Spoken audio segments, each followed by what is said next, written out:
Gulf Air Free City Tour.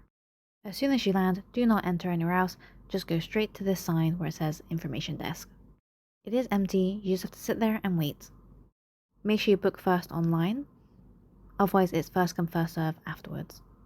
Eventually, they'll tell you to follow along, give you a 1-day visa, and then you get onto this bus. You can leave your bags in the airport.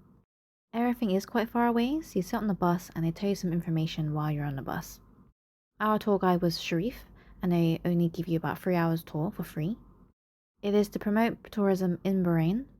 If you do have time afterwards, he can recommend you some other companies that you can do some more tourism with. During your journey and at the airport, in general, they are not very helpful and they don't really want to talk to you. I would recommend exchanging some money before. This could be done at the airport, but definitely before you go on the tour. On this free city tour, you go to 3 places.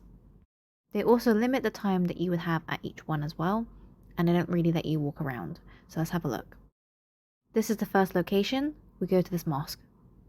You have to cover up in this mosque, so if you go all the way inside, they give you some scarves and some clothes to cover up in.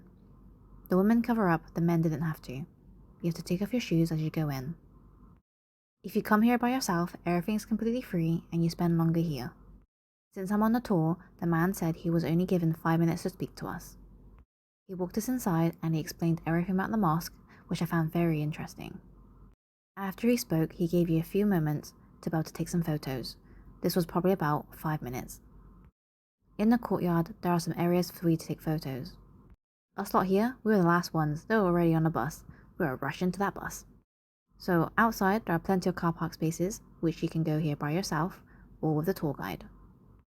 During a drive, you're able to see some famous locations. You don't actually visit it though.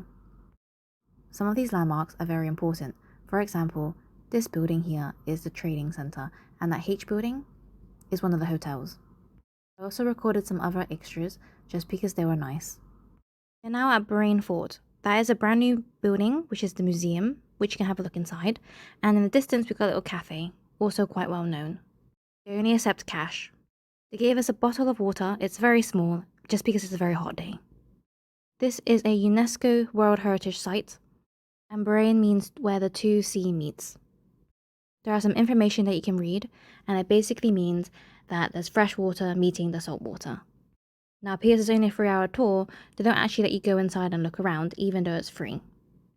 They gave us literally 5 minutes to just take some photos and some videos nearby.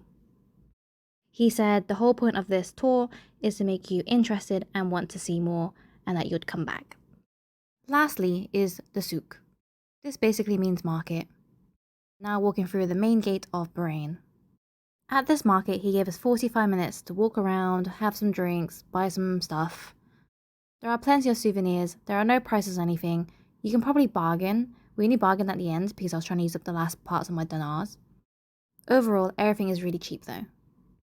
It's a very small section full of souvenirs and other things to look at. However, I feel like they purposely put us here to make you buy gold because everything else is literally gold and you're not allowed to record or take photos of the gold. You can get tax refund for the VAT if you spend over £100. When you spend over £100 in one place, they give you a sticker, and then when you go to the airport, you have to get it scanned from the guy, and that guy is never there, just letting you know, but when you do get it scanned, you get some of the money back. It's 10%. As you can see all these flashing lights, this is the gold along the street, and a little further down there's some more mosques and some clothing areas.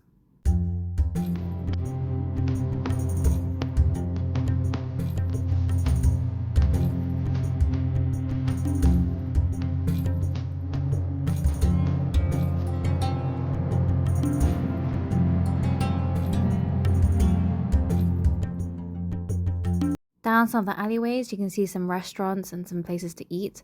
However, if this was at night, I would definitely not feel safe walking through this area.